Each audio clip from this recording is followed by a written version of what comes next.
হই, আমরা যখন পথে যাই, আমরা হয়তো কেউ বাসে চড়ছি, পাবলিক বাসে, কেউ আমরা হয়তো প্রাইভেট কারে চড়ছি, কেউ হয়তো মেট্রোতে চড়ছি, যেই বাহনেই চড়ি না কেন আমাদের সেই বাহনেও কিন্তু আমাদের এই জ্বালানি একটা অতি প্রয়োজনীয় জিনিস। এবং আমাদের একই সাথে যারা আমাদের দেশের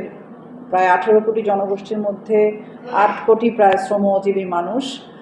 যারা বাংলাদেশের অর্থনীতিকে সচল রেখেছেন, অর্থনীতির প্রাণও আমরা বলতে পারি, সেই অর্থনীতির প্রাণ শ্রমজীবী মানুষেরও প্রতিদিনের জীবনে জ্বালানি একটা খুব গুরুত্বপূর্ণ বিষয়। তো সেই জায়গা থেকে জ্বালানির নিরাপত্তার জায়গাটাকে যদি আমরা দেখি, যে জ্বালানি নিরাপত্তা একভাবে হুমকির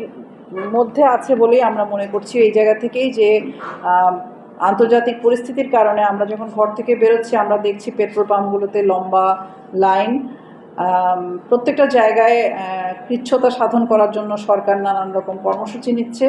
এবং সামনে এই জ্বালানি সংকট হলে আসলে আমরা কি করব সেটা নিয়ে আমরা একটা উদ্বেগের মধ্যে আছি। তার মানে জ্বালানি নিরাপত্তা বলতে আমরা যা বুঝি যে বাংলাদেশের নাগরিক হিসাবে জ্বালানি আমার অধিকার, সেই অধিকারটা আমি যখন সেবা হিসাবে সরকারের কাছ থেকে নিরবিচ্ছিন্নভাবে না পাবো, তখনই আমি বুঝতে পারবো যে আমার জ্বালানি নিরাপত্তাটা বিঘ্ন হচ্ছে। এবং সেই নিরাপত্তাটা নিশ্চিত করার জন্য জ্বালানির সরবরাহ নিশ্চিত করা, জ্বালানির দাম একটা জনগণের নাগালের মধ্যে থাকা, বিশেষ করে শ্রমজীবী মানুষের নাগালের মধ্যে থাকা, সেই জিনিসগুলো যদি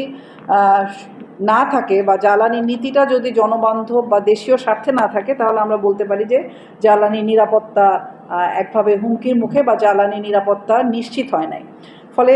আন্তর্জাতিক পরিস্থিতি ছাড়াও আমাদের আবুল হাসান রুবেল আলোচনা করেছেন যে আমাদের জ্বালানি যেভাবে আমদানি নির্ভর, এবং জ্বালানিকে একটা জনবান্ধব এবং দেশীয় স্বার্থটাকে প্রদান করার জন্য যেই ধরনের নীতি করা দরকার, বা যেই লুটপাট মুক্ত একটা জ্বালানি নীতি করা দরকার, সেই নীতির ঘাটতি আছে। তার উপরে আমাদের এখন একটা বিশেষ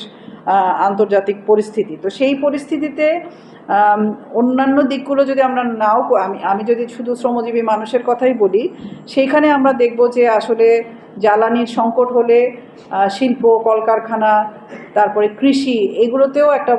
বড়